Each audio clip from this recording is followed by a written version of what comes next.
Dari, hello. It's towards the end of July 2020, and what you're looking at is on the left a totally dead as a dodo Heatmiser Neo Hub.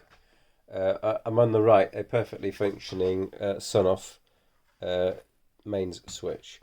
The talk for today is about maintenance and running costs of a smart home. And one of the things that's happened today is that we hadn't realised that there would be a more than just internet and electricity maintenance cost of our smart home, since the Neo Smart Hub has just died a complete death. So, Heatmiser is the company that we've chosen to automate our heating system, and it consists of a number of sensors around the house which feed into a more or less conventional heating system. There's an electronic component within the Heatmiser system, but what you see in front of you is the gadget that takes the information and sends it out to the internet.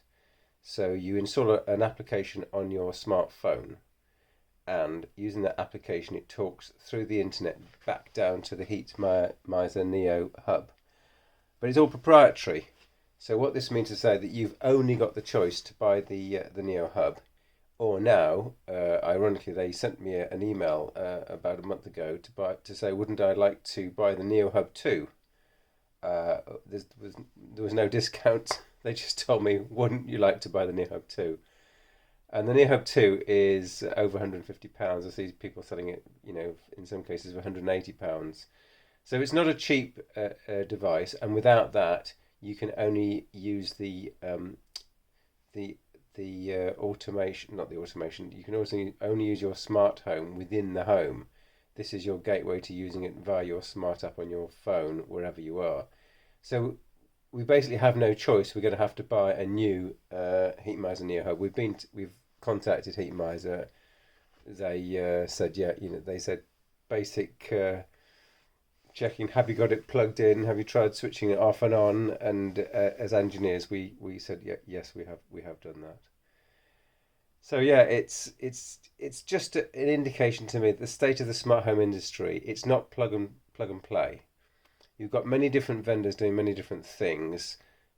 There either are no standards, or companies do their own thing, so that if there are any standards around, they tend not to follow them.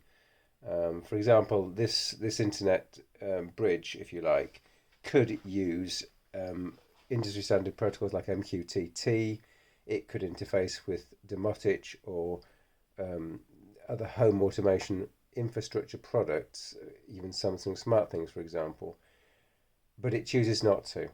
So they're like individually walled domains, and you have to play along with their hardware.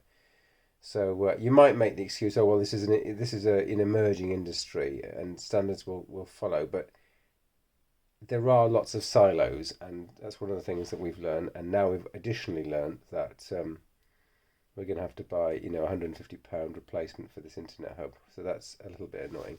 I just wanted to show you the Sonoff device on the right, which is an example of a much different kind of product. This is a light switch, and we used it to switch other things. And it's an example of a fairly hackable and open product set. So the Sonoff devices are ESP8266 based. And that microcontroller can have its operating system completely replaced with the Tasmota product.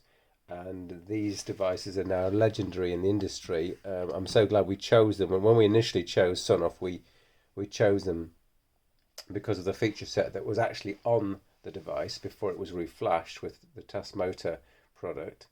And we were lucky enough to choose Sonoff devices with ESP8266 hardware. And now, of course, we've completely reflashed the more than 20 devices that we have in our home with the Tasmota product. So this is a kind of example of a product which, although it came with a proprietary operating system, can easily be reflashed and costs about £20 for this switch. And this is an example of a product of the Heatmiser, of a kind of closed siloed product which we can't easily replace, we can't reflash, and we're going to have to buy a new. So I hope you understand our angst, and thanks for watching.